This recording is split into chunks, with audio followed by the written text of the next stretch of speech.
एक बार एक अमीर इंसान एक बौद्ध भिक्षु के पास जाता है और कहता है, मुनिवर, मैं अपनी नींद से बहुत परेशान हूँ।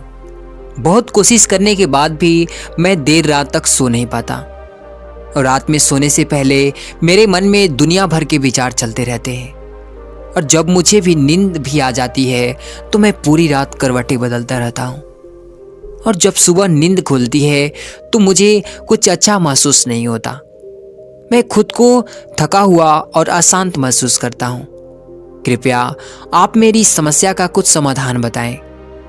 बौद्ध भिक्षु ने कहा, इससे पहले कि मैं तुम्हारी समस्या का समाधान बताऊं, मैं तुम्हें गौतम बुद्ध के गहरी नींद के रहस्य के विषय में एक छोटी सी कहानी सुनाना चाहता हूं। उस इंसान ने कहा, जैसी आपकी इच्छा मुनिवर। बौद्ध भिक्षु ने कहना शुरू किया, जब तथागत गौतम बुद्ध सोते थे तो वो पूरी रात एक ही अवस्था में रहा करते थे। वो कभी करवटें भी नहीं बदला करते थे। वो जिस अवस्था में रात्रि को सोते थे सुबह तक उसी अवस्था में रहते थे। गौतम बुद्ध का एक शिष्य था आनंद, जो कि अक्सर उनके पास ही सोया करता था। आनंद को यह बात बहुत परेशान करती थी कि आखिर गौतम बुद्ध एक ही शारीरिक अवस्था में पूरी रात कैसे गुजार सकते हैं।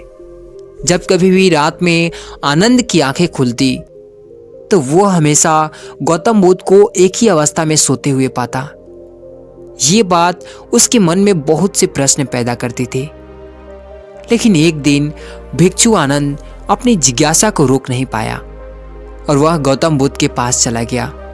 उसने मध्य रात्रि में ही गौतम बुद्ध को नींद से जगा दिया और कहा, तथागत, मुझे क्षमा करें।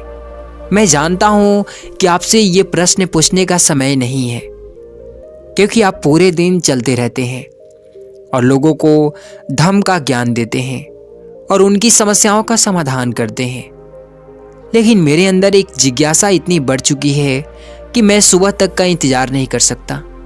इसलिए आप मेरे प्रश्नों का उत्तर देकर मेरे जिज्ञासा को शांत करें प्रभु। भिक्षु आनंद ने आगे कहा, मैं पिछले 20 वर्षों से आपके साथ हूँ और ये देखता आ रहा हूँ कि आप पूरी रात केवल एक ही अवस्था में गुजार देते हैं। आप जरा सा हिलते डुलते भी नहीं हैं। तो क्या आप सच में सोते हैं या फिर आप सोते ही नहीं हैं? गौतम बुद्ध आनंद की तरफ देखकर मुस्कुराए और बोले, मैंने अपने लिए सोने की सही अवस्था ढूंढ ली है। अब सोते समय मुझे हिलने की आवश्यकता नहीं है। मैं नींद की अवस्था में भी जागृत ही रहता हूँ, जबकि मेरा शरीर सो जाता है, लेकिन मैं जागृत रहता हूँ। प्रश्न ये नहीं है कि नींद की अवस्था में शरीर हिलता है कि नहीं। शरीर क्यों एक स्थिर अवस्था में रह नहीं पाता, उसकी कारण तो मन है। ये मन ही है जो कि शांत और स्थिर नहीं रह पाता और यही कारण है कि नींद की अवस्था में भी हम अपने शरीर को हिलाते रहते हैं। लेकिन मैं इन सब चीज़ों से परे आ चुका हूँ। अब मेरे अंदर मन जैसा कुछ बचा ही नहीं। जब मैं सोने जाता हूँ तो मेरा शरीर बस एक मृत शरीर के भांति हो जाता है। मन जैसा कुछ बचता ही नहीं।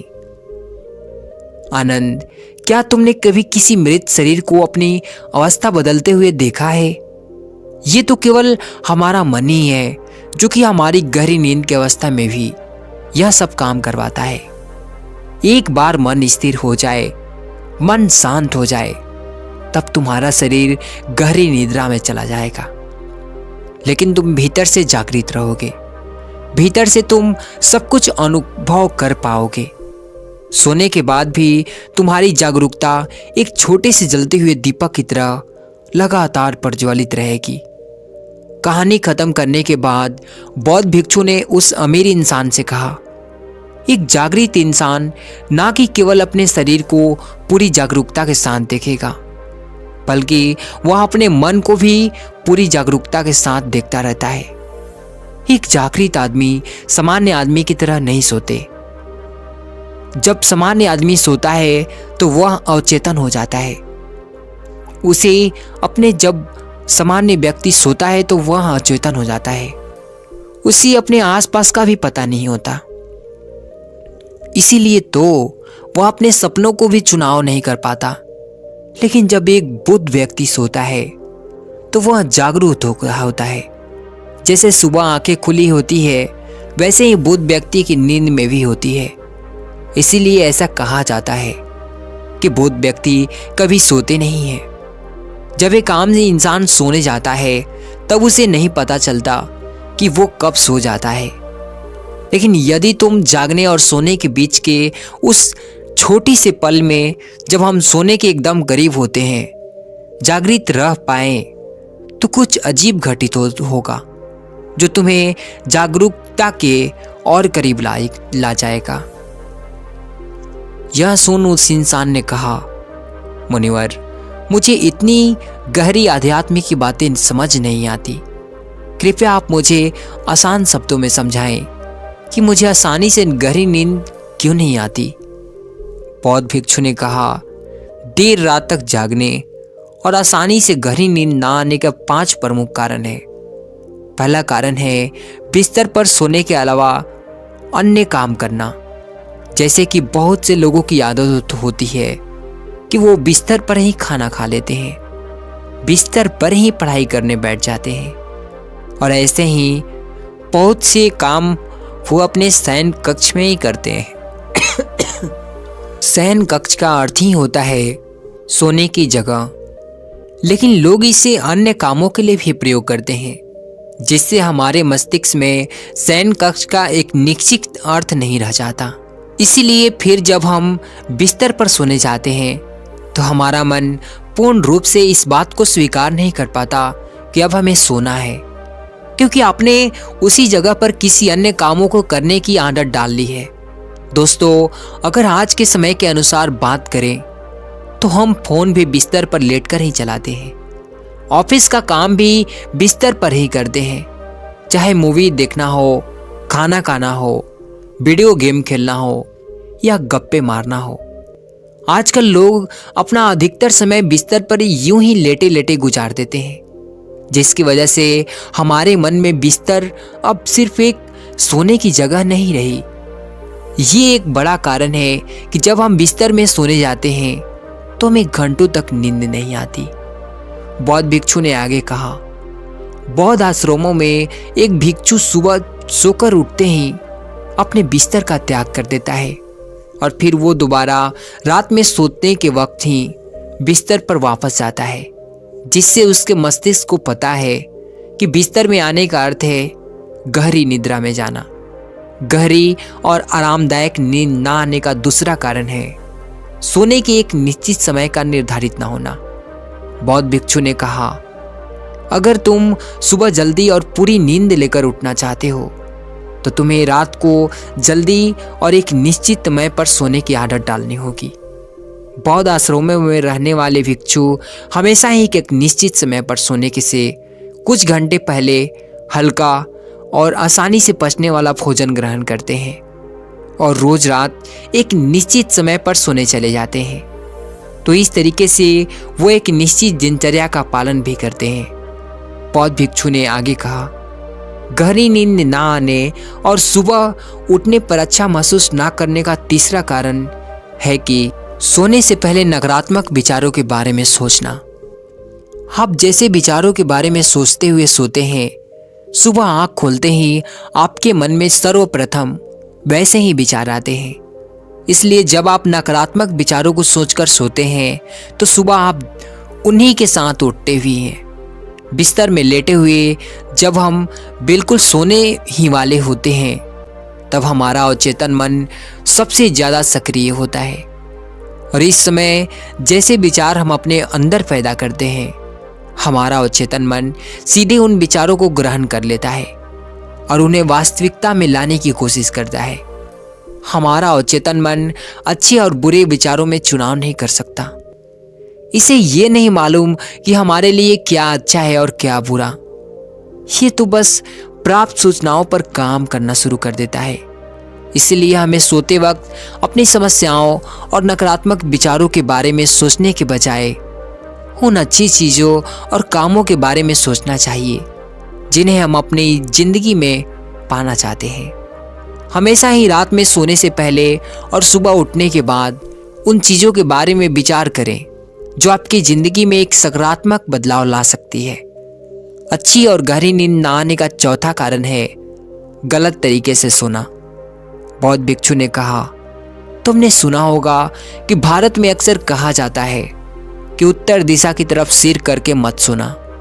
ऐसा इसलिए होता है क्योंकि जब हम उत्तर की तरफ सिर करके सोते हैं तो पृथ्वी के चुंबकीय खिंचाव की वजह से हमारे शरीर का बहुत सा रक्त मस्तिष्क की तरफ जाने का प्रयास करता है और मस्तिष्क में पाई जाने वाली नसों का बहुत पतला होने के कारण उनके फटने का खतरा बढ़ जाता है। और अगर कोई इंसान काफ़ी बुजुर्ग और काफ़ी कमज़ोर है तो उसकी मृत्यु भी हो सकती है।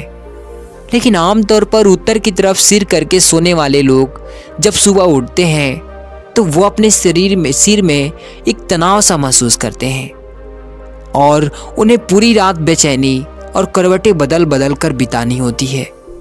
दूसरी गलती जो लोग अपने सोने की अवस्था में करते हैं वो है कि वो बस किसी भी तरीके से सो जाते हैं। वो इस बात का ख्याल नहीं रखते कि उनकी रीढ़ की हड्डी सीधी है कि नहीं। लोग अक्सर पेट के बल या कैसे भी सो जाते हैं, जबकि हमें कोशिश करनी चाहिए या तो हम सीधे सोएं या फिर अपने बाईं तरफ की करवट लेकर सोएं। इससे शरीर के अंगों पर अतिरिक्त खिंचाव नहीं पड़ता। सोते वक्त ज़्यादा मोटे गद्दे का प्रयोग ना करें क्योंकि इससे आपके रीढ़ की हड्डी मुड़ती है और गहरी नींद में रुकावट पैदा होती है। साथ ही ज़्यादा मोटे तकिए का भी प्रयोग ना करें क्योंकि इससे आपकी गर्दन ज़्यादा मुड़ती है और आपका शरीर तनाव महसूस करता है और ये आपकी गहरी नींद में एक रुकावट का कारण बनता है। देर रात तक नींद ना आने और रात भर नींद में बेचैन रहने का पांचवा कारण है बहुत अधिक मात्रा में और देर से पचने वाले भोज्य पदार्थों का सेवन करना। अगर आप रात में भारी और अत्यधिक तेल युक्त पदार्थों का सेवन करते हैं तो इससे हमारी नींदों में भी व्यवधान पड़ता है क्योंकि इन पदार्थों को पचने में काफ़ी समय और ऊर्जा लगती है। इसलिए अगर आप ऐसे पदार्थों का सेवन करते हैं तो कोशिश करिए कि उन्हें सोने से लगभग 3 से 4 घंटे पहले ही ले। उस इंसान ने कहा, मुनिवर, मैं ये तो समझ गया कि गहरी और आरामदायक नींद ना आने का क्या कारण है, लेकिन क्या आप अब ऐसे कुछ उपाय बता सकते हैं जिन्हें करने से हमें एक गहरी नींद लेने में सहायता मिले? बौद्ध भिक्षु ने कहा, मैं तुम्हें कुछ ऐसी क्रियाएं बता रहा हूँ जिन्हें तुम सोने से पहले या उठने के बाद कर सकते हो, जिससे तुम्हारी नींद तो गहरी होगी ही, साथ ही तुम्हारे जीवन में एक सकारात्मक बदलाव भी आएगा। और ये सारी ही क्रियाएं तुम्हें नित ही करनी है। इसमें से जो 3 क्रियाएं तुम्हारे लिए उपयुक्त बैठे तुम कर सकते हो। सबसे पहले कोशिश करो कि सोने से पहले हल्के गुनगुने पानी से स्नान कर लो। इससे हमारा शरीर जागृत और तनाव मुक्त हो जाता है। तुमने देखा होगा कि जब कोई इंसान स्नान करके आता है तो उसके भीतर से एक सकारात्मक ऊर्जा महसूस होती है। वो ज़्यादा खुश और तनाव मुक्त लगता है। इसका कारण ये है कि हमारा ज़्यादा शरीर पानी है और पानी हमारे शरीर का एक बुनियादी हिस्सा है। सोने से पहले हो सके तो अपने शयन कक्ष में कोई जैविक तेल, रुई का बना हुआ दीपक जलाएं। इससे आप आसपास के वातावरण में सकारात्मकता आती है। और सोने से पहले थोड़ा सा पानी पीकर जाएं। इससे आपको काफ़ी मदद मिलेगी। जब आप बिस्तर में जाएं तो सोने से पहले कुछ मिनटों तक ध्यान करें और हर उस चीज़ के लिए आभार व्यक्त करें जो आपके पास है, या फिर आप अपने दिन के उन सभी अच्छे कार्य के बारे में सोच सकते हैं जो आपने आज किए हैं। एक बार एक गुरु अपने आश्रम में कुछ शिष्यों को जीवन में अनुशासित रहने की शिक्षा दे रहे थे। उपदेश पूरा होने के बाद सभी शिष्य अपने कार्य में लग जाते हैं। तभी उनके पास एक शिष्य आता है और कहता है कि महात्मा जी, मैं इतनों दिनों से आपके उपदेशों को सुन रहा हूँ। आज भी आपने अनुशासन में रहने के ऊपर उपदेश दिया। मैं जानना चाहता हूँ कि हमारे जीवन में अनुशासन का क्या महत्व है। हम जो शिक्षा लेते हैं उसका संबंध हमारे बौद्धिक स्तर से होता है, तो फिर इसमें अनुशासन का क्या महत्व? क्यों हम शिष्यों को अनुशासन की इन जंजीरों से बांध दिया जाता है? इसका कारण क्या है? इस बात पर वो महात्मा उस शिष्य से कहते हैं, तुम्हारे इस प्रश्न का उत्तर मैं आज नहीं फिर कभी और दूंगा। ये कहकर महात्मा वहां से चले जाते हैं। लेकिन शिष्य की उत्तर जानने के लिए बहुत उत्सुक था। वो उस समय तो लौट जाता है, लेकिन अगले दिन पुनः जब महात्मा सभा को संबोधित करते हैं तो शिष्य उनसे फिर से वही प्रश्न का उत्तर मांगता है। महात्मा फिर उसे कहते हैं कि आज नहीं कल इसका उत्तर दूंगा, और इतना कहकर उस सभा को समाप्त कर देते हैं। शिष्य पुनः शांत बैठ जाता है। अगले दिन जब फिर से सभी शिष्यों को उपदेश देने के लिए आते हैं तो वो भी फिर से उसी प्रश्न का उत्तर मांगता है। ये सुन वो गुरु उनसे कहते हैं कि बेटा आज नहीं कल मैं इसका उत्तर दूंगा। गुरु और शिष्य के बीच 7 दिन तक लगातार ऐसा ही चलता रहता है। इससे शिष्य को हैरानी होती है कि गुरुजी मेरी बातों को बार बार कल पर क्यों टाल देते हैं, और वो कल कभी आता ही नहीं। इस बात से वो नाराज हो जाता है और फैसला करता है कि मैं कल के सभा में जाऊंगा ही नहीं। जब उस सभा में गुरुजी ने देखा कि वो शिष्य कहीं दिखाई नहीं दे रहा, तो बाकी शिष्यों से पूछते हैं कि वो शिष्य कहीं दिखाई नहीं दे रहा है। जब सभा पूरी होती है तो गुरुजी उस शिष्य के पास जाते हैं और वो देखते हैं कि वो कुटिया में आराम से लेटा हुआ है। जब वो गुरुजी को आते देखता है तो वो तुरंत उठकर बैठ जाता है। तब उससे गुरुजी पूछते हैं कि क्या हुआ वत्स, तुम आज सभा में क्यों नहीं आए? यह सुन शिष्य उनसे कहता है कि यदि आप मेरे प्रश्नों को उत्तर ही नहीं देना चाहते हो तो उस सभा में मेरे जाने का क्या मतलब बनता है, इसलिए मैं आपके सभा में शामिल नहीं हुआ। ये सब महात्मा कहते हैं कि मैं तुम्हारे सभी प्रश्नों का उत्तर अवश्य दूंगा, लेकिन आज नहीं कल हम सभी एक नगर की यात्रा पर जा रहे हैं। वहीं पर मैं तुम्हें तुम्हारे प्रश्नों के उत्तर दूंगा। ये सुनकर शिष्य को अच्छा लगता है और वो गुरु से कहता है कि ठीक है गुरुदेव, मैं भी अवश्य जाऊंगा। फिर अगले दिन महात्मा और उनके कुछ शिष्य किसी नगर की यात्रा पर निकलते हैं। चलते चलते मार्ग में एक नदी पड़ती है और वो सभी वहीं पर रुक जाते हैं और सभी हाथ पैर धोने लगते हैं। महात्मा उन सभी शिष्यों से कहते हैं कि कुछ समय तक आप सब यहीं विश्राम कर लो। सभी शिष्य उनकी आज्ञानुसार बैठ जाते हैं।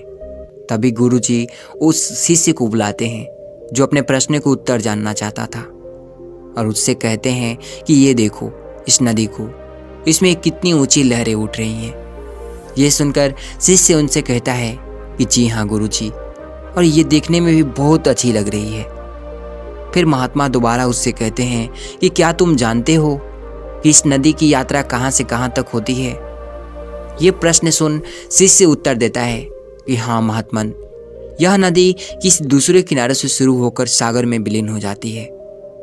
ये सुन महात्मा कहते हैं कि अब ये बताओ कि ये नदी दूर दूर तक यात्रा करती है, लेकिन इस नदी के अगर दोनों किनारों ना होते तो क्या वो इतनी लंबी यात्रा कर पाती? इस प्रश्न के उत्तर पर शिष्य कहता है कि नहीं महात्मन, ये संभव ही नहीं है, क्योंकि बिना किनारे का इतनी लंबी यात्रा कैसे कर पाएगी? ऐसी परिस्थिति में तो नदी का सारा पानी अलग अलग हो जाएगा, सब जगह पानी बिखर जाएगा, साथ ही न जाने कितनी तबाही भी होगी। ये सुन महात्मा कहते हैं कि बताओ कैसी तबाही? शिष्य कहता है कि यदि नदी के पास किनारा नहीं होगा तो चारों तरफ केवल पानी होगा। जो किनारे द्वारा लोगों को जल मिलता है वो नहीं मिलेगा। कहीं बाढ़ आएगी, कहीं पानी ना जाने के कारण सूखा पड़ जाएगा, किसी की फसल खराब होगी तो कोई प्यासा रह जाएगा। न जाने कितनी ऐसी समस्याएं होंगी जिनके घर तबाह हो जाएंगे। ये सुन अब महात्मा कहते हैं कि यानी कि नदी के पानी के लिए किनारा अनिवार्य है। ये सुन शिष्य कहता है कि हाँ, नदी यदि अपने किनारे के सहारा चलेगी तो दूर तक जाएगी, लंबी यात्रा करेगी, हर किसी के पास पहुंचेगी। शिष्य की बात सुन गुरु कहते हैं कि तुमने बात बिल्कुल सही कही। मैं तुम्हारी इस उत्तर से पूरी तरह से संतुष्ट हुआ।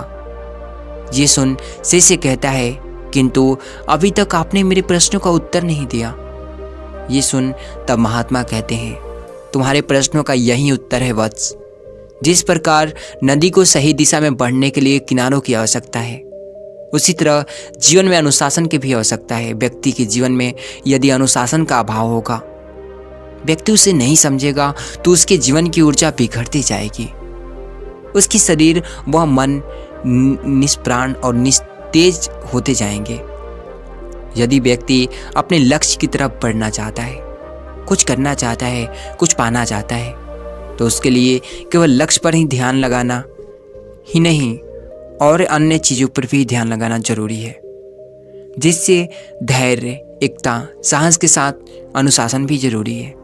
अनुशासित व्यक्ति ही जीवन में अपने समय का महत्व समझते हुए हर चीज को परखते हुए आगे बढ़ सकता है। तुम एक शिष्य हो, अपनी शिक्षा भी ले रहे हो। यदि आज ही तुम अनुशासन में नहीं रहोगे, नियमों का पालन नहीं करोगे, तो तुम्हारी सफलता प्राप्त करना नामुमकिन है, क्योंकि तुम भटक जाओगे। यदि तुम अनुशासन में रहोगे तो आसानी से विद्या को आत्मसात कर लोगे। अनुशासन हर व्यक्ति के जीवन में आवश्यक है। सुबह उठने से लेकर रात सोने तक का कार्य अनुशासन में करना आवश्यक है। जब एक व्यक्ति अनुशासन का पालन करता है तो वह हर तरह से सभी के लिए प्रेरणा बनता है। एक व्यक्ति अनुशासन का पालन करता है तो उसे देखकर अनेक लोग अनुशासन का पालन करना सीखते हैं। यदि तुम सही दिशा में हो तो लोग तुम्हें देखकर उसी दिशा में पार हो जाएंगे। बहुत सरल सी बात है कि एक अनुशासित व्यक्ति की छवि हर व्यक्ति को उसकी ओर आकर्षित करती है, उसके कार्य की ओर आकर्षित करती है। समय के साथ अपने कार्यों को पूरा करना अनुशासन है। अब तुम समझे कि जीवन में अनुशासन क्यों जरूरी है। आप चाहे कोई भी संसारिक जीवन जीने वाले हो या फिर एक सन्यासी हो, अनुशासन सबके लिए अनिवार्य है।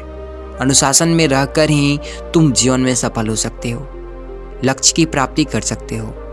यह कहकर महात्मा अपनी बातों को पूरा करते हैं और यहाँ महात्मा की पूरी उपदेश सुन शिष्य को सारी बातें समझ में आ जाती है कि वो उसे क्या समझा रहे हैं, और वो पूरी तरह से खुश और संतुष्ट होकर महात्मा के साथ यात्रा शुरू करता है। और इसी के साथ हम इसमें दूसरी सीख की ओर चलते हैं। एक नगर में एक सुजीत नाम का अछूत लड़का रहता था। वो एक साधारण घर से था और उसी नगर की सारी गंदी नालियों और गड्ढों को साफ किया करता था। उस नगर के लोग उसे अछूत की दृष्टि से देखते थे। कोई उसे जल्दी ना तो अपने घर आने देता, ना उनसे बात करता। सबकी नज़र में वो एक अछूत और गंदगी साफ करने वाला लड़का था। सुजीत ये बात बहुत अच्छे से जानता था और वो इस सत्य को स्वीकार भी कर रहा था। वो जल्दी किसी से बात नहीं करता, बस अपने काम से काम रखता। एक बार हमेशा सुजीत गली गली घूम नालियों को सफाई कर रहा था। तभी महात्मा बुद्ध और उनके कुछ भिक्षु उसी नगर में से भ्रमण करते हुए आ रहे थे। बुद्ध की ख्याति अब तक पूरे नगर में फैल चुकी थी। सभी उन्हें देखते ही पहचान लेते। सुजीत भी दूर से ही अपने शिष्यों के साथ इस नगर में प्रवचन के लिए आए हैं। वो वहाँ से हट जाता है और बुद्ध आगे बढ़ने लगता है। सुजीत के मन में बुद्ध को देख के ये ख्याल आ जाता है कि बुद्ध तो एक राजघराने से है, वो बहुत ही उच्च कुल के हैं। कहाँ मैं अछूत, मुझे तो बुद्ध के सामने भी नहीं जाना चाहिए। यही सोचकर वो वहाँ से आगे बढ़ जाता है। बुद्ध और उनके भिक्षु आगे बढ़ते हुए आ रहे थे। बुद्ध जब आगे बढ़ते हैं तो देखते हैं कि वो लड़का बार बार पीछे मुड़कर बुद्ध को देखते हुए आगे जा रहा था। उन्हें यह देख विचित्र लगता है। वो उसके पीछे चल देते हैं। बुद्ध को अपने पीछे आते देख वो चिंतित हो उठता है कि वो क्यों उसके पीछे आ रहे हैं। उन्हें तो मेरे साये से भी दूर रहना चाहिए। इसी सोच में वो जल्दी जल्दी कदम आगे बढ़ाते जा रहा था। बुद्ध अब ये समझ गए थे कि जरूर कोई तो बात है, तभी तो ये लड़का मुझे देखकर भाग रहा है। वो उसी के पीछे जाते हैं। जल्दी भागने के चक्कर में वो नदी किनारे पहुंच जाता है। उसे स्वयं पता नहीं चलता कि वो बहुत दूर आ गया है। वो नदी के पास पहुंचता है तो देखता है कि आगे रास्ता ही नहीं है। वो बिना कुछ सोचे समझे नदी के पानी में जाकर बैठ जाता है और यह देख बुद्ध और उनके भिक्षु बहुत हैरान हो जाते हैं। बुद्ध सुजीत से कहते हैं कि पुत्र बाहर आ जाओ। यह सुन सुजीत कहता है कि मैं आपके सामने नहीं आ सकता। ये सुन बुद्ध कहते हैं कि पहले तुम बाहर आओ, तब अपनी समस्या बताना। सुजीत कहता है कि नहीं, मैं आपके समक्ष आने की गलती नहीं कर सकता। बुद्ध सुजीत से कहते हैं कि मेरा तुमसे विनम्र निवेदन है, एक बार बाहर आ जाओ। बुद्ध द्वारा इतने प्रेम से किए गए आग्रह पर वो बाहर आकर बुद्ध के सामने सिर नीचे करके खड़ा हो जाता है। बुद्ध सुजीत की तरफ बड़े ध्यान से एक टक नज़र से देखते हैं। उसे काफ़ी देर तक निहारने के बाद उससे कहते हैं कि बताओ तुम भाग क्यों रहे थे। ये सुन सुजीत कहता है कि तथागत, आप एक उच्च कुल के बड़े घराने के राजकुमार हैं। आपके रक्त में एक उच्च खानदान का रक्त बह रहा है। यही नहीं, आपके पास शिष्य भी तो ऊंचे घराने के हैं और मैं एक अछूत गंदी नाली साफ करने वाला। मेरा आपके सामने आना भी आप सबको पूरी तरह से अपवित्र कर देगा। मैं जानता हूँ कि आपके संग में केवल अच्छे वर्ग के भिक्षु हैं। सुजीत की बात सुन महात्मा बुद्ध मुस्कुराने लगते हैं और वो सुजीत के समक्ष जा उनके सिरों पर हाथ रख देते हैं। ये देख सुजीत भावुक हो जाता है क्योंकि किसी ने पहली बार उसे स्नेह भरी नज़रों से हाथ रखा था, ना कि उसे अछूत कहकर उसका तिरस्कार किया था। ये देख वो उनके चरणों में गिर जाता है और कहता है कि हे बुद्ध, कृपया आप मुझे भी दीक्षा दीजिए। मैं भी आपका अनुयायी बनना चाहूँगा। कृपया इस तुच्छ अछूत पर कृपा करें। यह सुन बुद्ध कहते हैं कि मैं तुम्हें स्वयं के संग में शामिल करूँगा, लेकिन उससे पहले स्वयं को ये अछूत कहना बंद करना होगा। तुम स्वयं को सबके सामने सबके सम्मान मानो। तब सुजीत कहता है कि ये कैसे संभव है प्रभु, मैं एक गंदगी साफ करने वाला कैसे सभी के सामने बराबरी कर सकता हूँ। यह सुन बुद्ध कहते हैं कि यही तो गर्व की बात है। लोग तो अपने घर की सफाई करते हैं, वहाँ की गंदगी फेंकते हैं, लेकिन तुम तो सबकी गंदगी साफ कर रहे हो। तुमसे बड़ा कौन है? तुम स्वयं एक अच्छा काम कर रहे हो। सभी को तुमसे प्रेरणा लेनी चाहिए, क्योंकि वो ऊंच होकर भी वो नहीं कर पाए जो तुमने कर दिया। यह सुन सुजीत बड़ा प्रसन्न होता है। किसी ने पहली बार उसे अछूत न होने का एहसास कराया था, बल्कि सम्मान भी दिया था। सुजीत बुद्ध से कहता है कि क्या मैं आपके संग में शामिल हो सकता हूँ? बुद्ध कहते हैं कि बिल्कुल। बुद्ध के संग द्वार हमेशा सबके लिए खुले रहते हैं। वो स्वयं के पास से एक गेरुए रंग का वस्त्र उसे थमा देते हैं और कहते हैं कि लो, अब तुम एक भिक्षु हो। यह सुन सुजीत का मन बहुत प्रसन्न होता है। उसके मन में शुरू से ही बुद्ध के संग में शामिल होने की मंशा थी, लेकिन लोगों के भय द्वारा, तिरस्कार द्वारा उसने कभी साहस नहीं किया था। लेकिन उस दिन से वो बुद्ध के संग में जुड़ गया। कुछ ही दिनों बाद ये बात उस नगर में आग की तरह फैल गई कि बुद्ध ने एक अछूत लड़के को अपने संग में शामिल कर लिया है। यह सुन उस नगर के राजा प्रसन्नजीत और कुछ उच्च वर्ग के लोग बुद्ध के पास पहुंच जाते हैं और कहते हैं कि हे बुद्ध, ये आप कैसी भूल कर रहे हैं?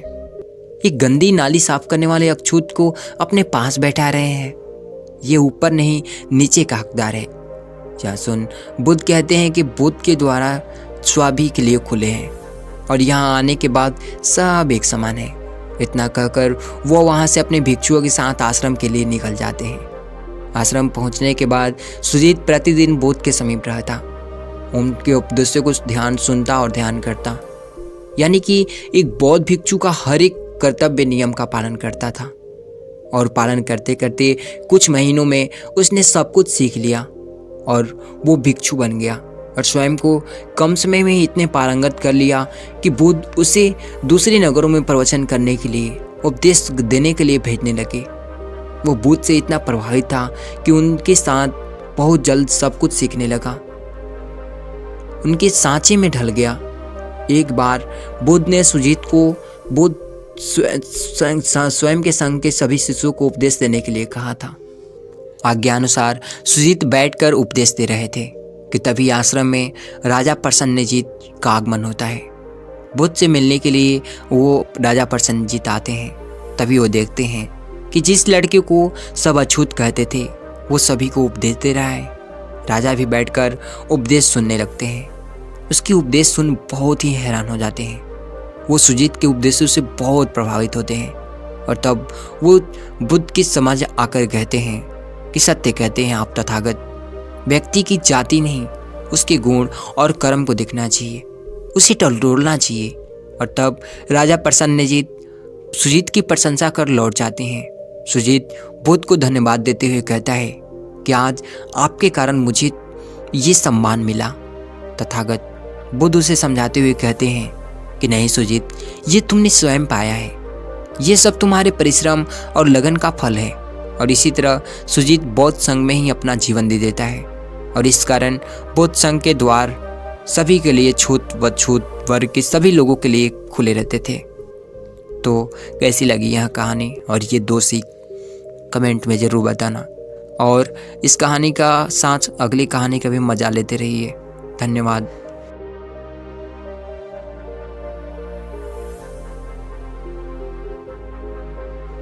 एक बार की बात है, आलस्य से एक परेशान व्यक्ति गौतम बुद्ध के पास आता है और कहता है, बुद्ध, मेरे अंदर बहुत आलस्य है। मैं इस आलस्य की वजह से जीवन में वो सब कुछ नहीं कर पा रहा जो मैं करना चाहता हूँ।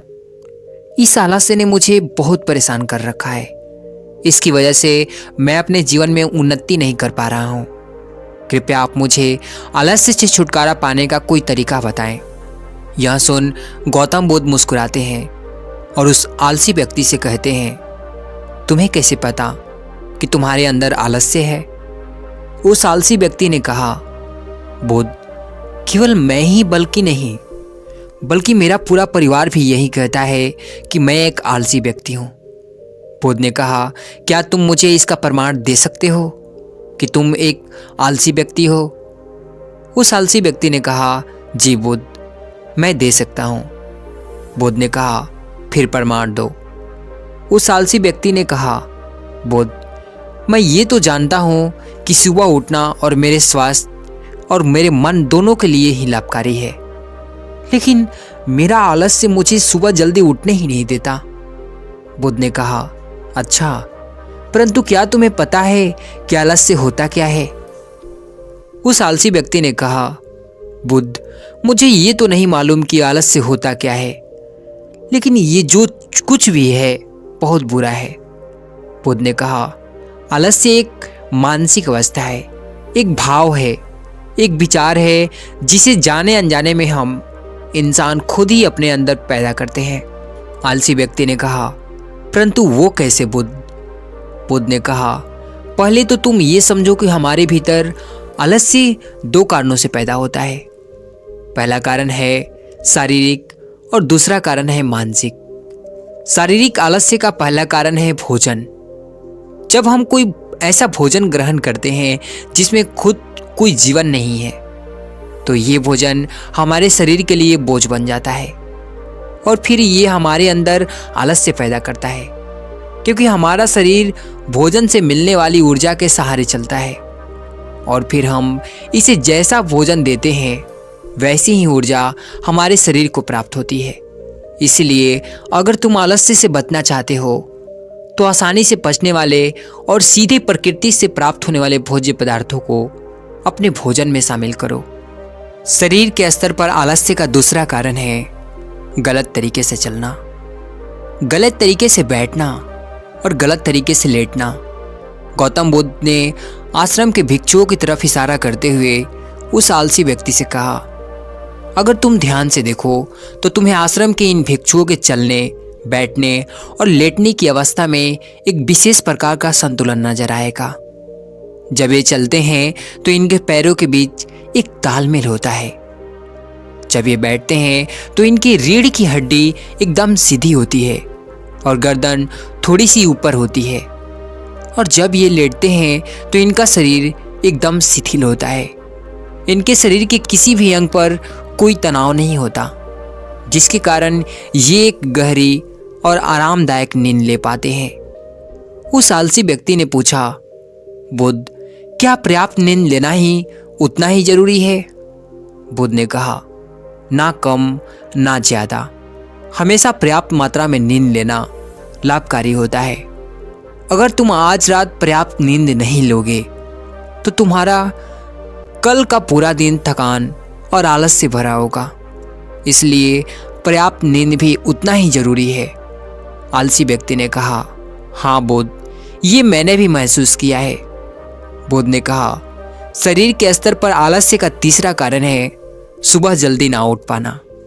यह सुनो उस आलसी व्यक्ति ने कहा, हाँ बुद्ध, मैं सुबह जल्दी उठ ही नहीं पाता हूं।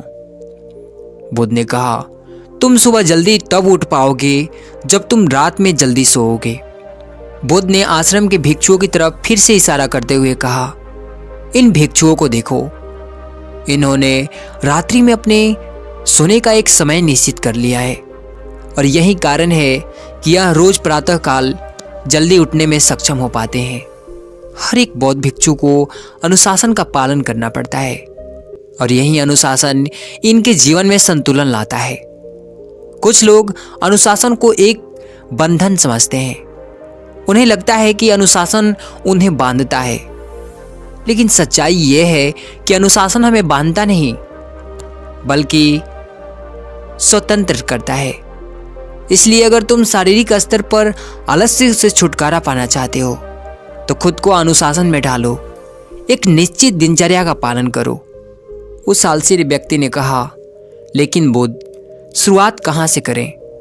सही तरह का भोजन करने से, सही तरह से बैठने से, सही तरह से लेटने से और चलने से, या फिर सुबह जल्दी उठने से? बुद्ध ने कहा, शुरुआत अभी से करो। जो तुम अभी कर रहे हो उसे पूरे ध्यान से करो। फिर बुद्ध ने कहा, मन के स्तर पर आलस्य का पहला मुख्य कारण है हमारी पुरानी गलत धारणाएं। जब हम किसी काम के लिए खुद को काबिल नहीं समझते तब हमारे भीतर आलस्य पैदा होता है। अगर हमारे मन में यह विश्वास कर लिया कि पिछली बार की तरह इस बार भी मैं इस काम में असफल हो जाऊंगा, तो उस काम को करने में हमें आलस्य आएगा। जबकि हम खुद को ये नहीं समझा पाते कि पिछली और इस बार में बहुत फर्क है। अब हम मानसिक तौर पर वो नहीं है जो पहले थे। हमने पिछली हार से बहुत कुछ सीखा भी है। इसलिए मानसिक आलस्य से बचने के लिए सबसे पहले खुद के ऊपर विश्वास करना सीखो। मानसिक आलस्य का दूसरा कारण है छोटू सोच वाले लोग और आलसी व्यक्तियों का साथ करना। कई बार ऐसा होता है कि हम खुद आलसी नहीं होते, लेकिन कुछ आलसी और कामचोर लोगों के साथ रहते रहते हम खुद भी आलसी और कामचोर बन जाते हैं। यह सुन उस आलसी व्यक्ति ने कहा, हाँ बुद्ध, ये तो मैंने भी महसूस किया है। बुद्ध ने कहा, तो सबसे पहले आलसी और कामचोर लोगों की संगति से दूर रहो या फिर उनके साथ रहना छोड़ो। बुद्ध ने आगे कहा, मानसिक आलस्य का तीसरा कारण है काम को टालने की आदत। काम को टालने और आलस्य और मानसिक तनाव का सबसे बड़ा कारण है। शुरुआत में तो हमें पता नहीं चलता, लेकिन धीरे धीरे ये आदत हमारे अंदर घर कर जाती है और ये एक अकेली आदत ही किसी इंसान की जिंदगी बर्बाद करने के लिए काफ़ी है। इसलिए जो काम आज किया जा सकता है उसे कल पर कभी न टालें। बुद्ध ने कहा, मानसिक आलस्य का चौथा कारण है लक्ष्य का स्पष्ट ना होना। मान लो तुम किसी बड़े से रेगिस्तान में फंस चुके हो और तुम्हें जोरों की प्यास लगी है, तब तुम क्या करोगे? उस आलसी व्यक्ति ने कहा, मैं पानी की तलाश करूंगा। मैं कोशिश करूंगा कि जल्द से जल्द रेगिस्तान के पास वाले गांव में पहुंच जाऊं। बुद्ध ने कहा, लेकिन अगर बहुत कोशिश करने के बाद भी तुम्हें पानी ना मिले तब? उस आदमी ने कहा, मैं तब भी प्रयास करता रहूंगा, क्योंकि मेरे पास और दूसरा कोई विकल्प ही नहीं होगा।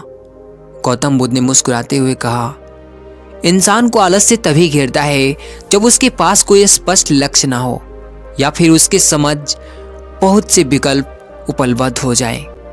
इसीलिए लक्ष्य का स्थित होना परम आवश्यक है। अगर तुम सुबह उठकर व्यायाम नहीं कर पा रहे हो तो उसका कारण तुम्हारी नज़र का स्पष्ट ना होना है। अभी तुम भविष्य में होने वाले रोगों और उन रोगों से होने वाली पीड़ा को स्पष्ट रूप से महसूस नहीं कर पा रहे हो। बुद्ध ने आगे कहा, मन के स्तर पर आलस्य का 5वां कारण है किसी काम को करने की कोई बड़ी वजह ना होना। मान लो तुम बहुत से कीमती गहने लेकर एक सुनसान रास्ते से गुजर रहे हो। तुम चलते चलते बहुत थक चुके हो और तुम्हारा बैठने का मन कर रहा है और तुम एक बड़े से पेड़ के नीचे आराम करने के लिए बैठ जाते हो। तुम अभी बैठे ही थे कि तुमने देखा कि दूर से कोई डाकू तुम्हारी तरफ भागे आ रहे हैं। तो क्या ऐसी परिस्थिति में तब भी तुम्हारा आलस्य तुम्हें भगाने से रोक सकेगा? नहीं ना। तो मेरी एक बात को समझो, तुम्हारा आलस्य केवल तुम्हें उन्हीं कामों को करने से रोक सकता है जिन्हें करने की तुम्हारे पास कोई बड़ी वजह नहीं है। वहाँ आलसी व्यक्ति कहता है कि आपका बहुत बहुत धन्यवाद बुद्ध, आपने मुझे आलस्य का सारा खेल समझा दिया। गौतम बुद्ध कहते हैं, मेरी एक बात हमेशा याद रखना, जहाँ स्पष्टता है और काम को करने की कोई बड़ी वजह है वहाँ आलस्य हो ही नहीं सकता।